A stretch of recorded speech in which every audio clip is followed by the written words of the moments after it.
Episode 55V. United Kingdom. UK, London. It's time to move away from burning wood pellets for our energy needs. City AM. City AM. Over the past 12 months, nearly 5% of the UK's energy needs have been met through burning wood pellets. It's time to move away from burning wood pellets for our energy needs. Rosep agrees with the conclusion of this article. With such a vast pipeline of wind and solar power, Drax, wood pellet-fueled power plant, is a headache that frankly the United Kingdom government could live without.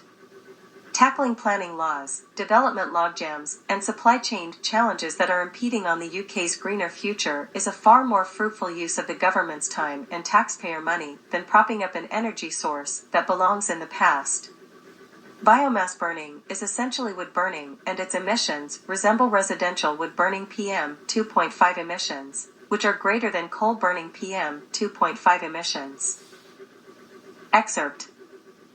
Over the past 12 months, nearly 5% of the UK's energy needs have been met through burning wood pellets.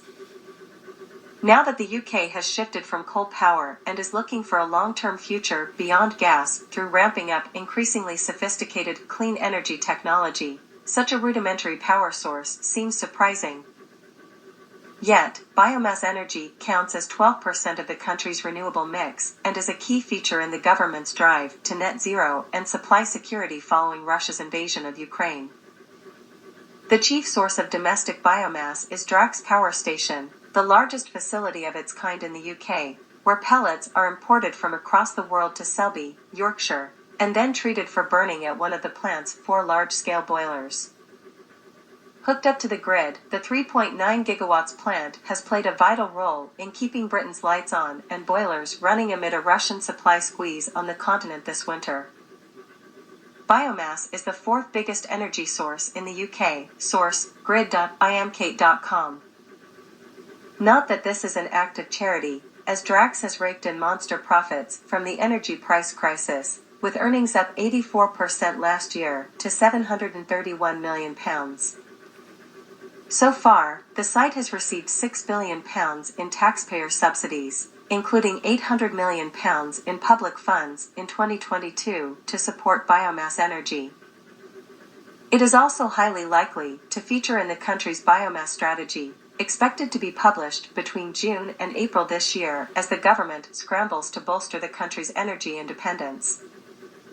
Yet, the government has an increasingly difficult juggling act of balancing supply security with emissions, as the energy source is now at the center of a number of controversies and critical evaluations from the industry.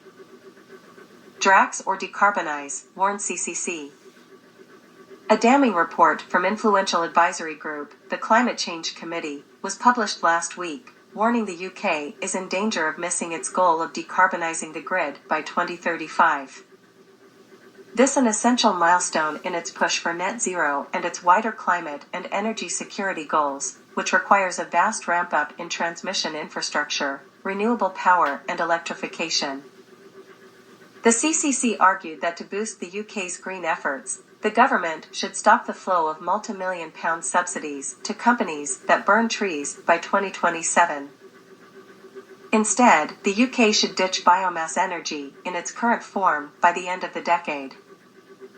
It believed the energy source is too expensive and even sustainable biomass supplies have significant life-cycle greenhouse gas emissions.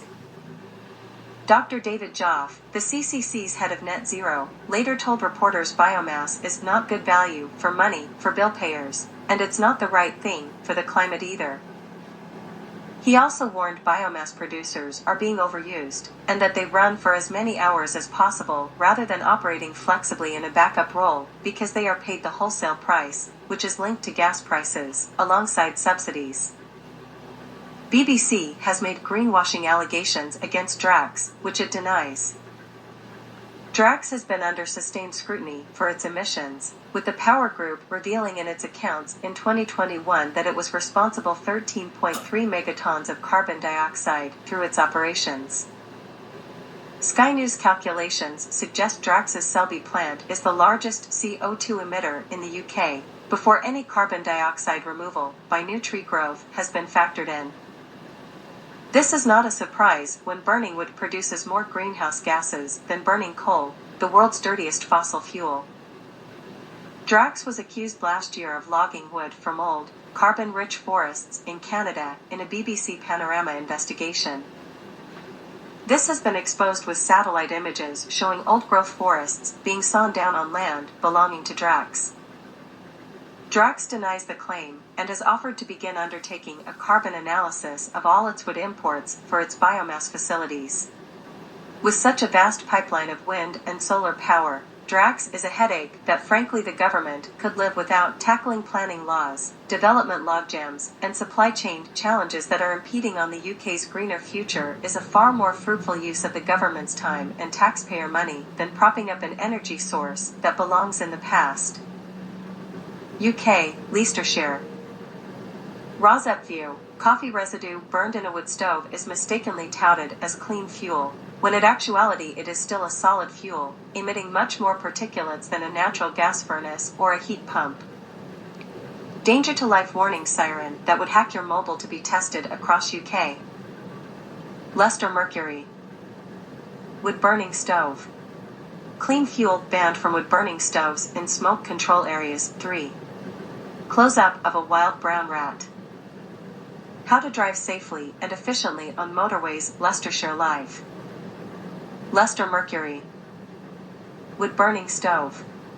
Clean fuel banned from wood-burning stoves in smoke control areas. 3. One family became trapped after attempting to drive. Europe. Sweden. GLID equals IWER1JGWOBWKD23QW0YW2KQLVP5S7PWPN7KQRJIZ6_4NBXH6 to SID exposure tied to higher risk of long COVID. The first of its kind study supports the broad public health benefits of continuous efforts to reduce ambient air pollution levels, the researchers said.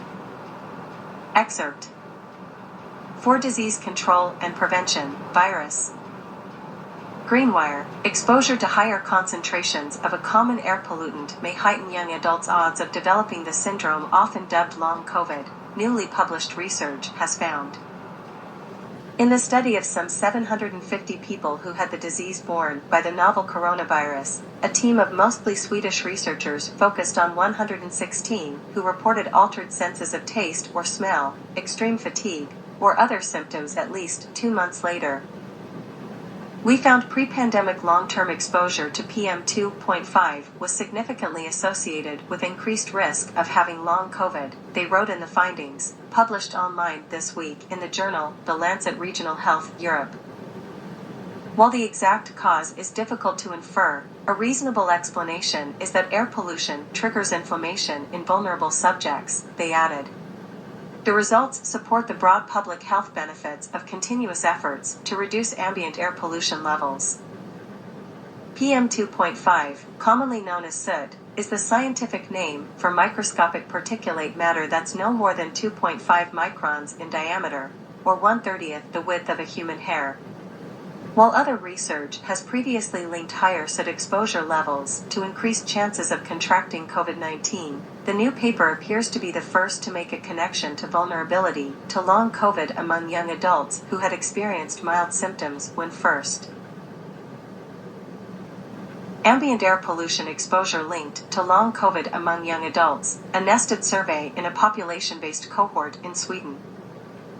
Background.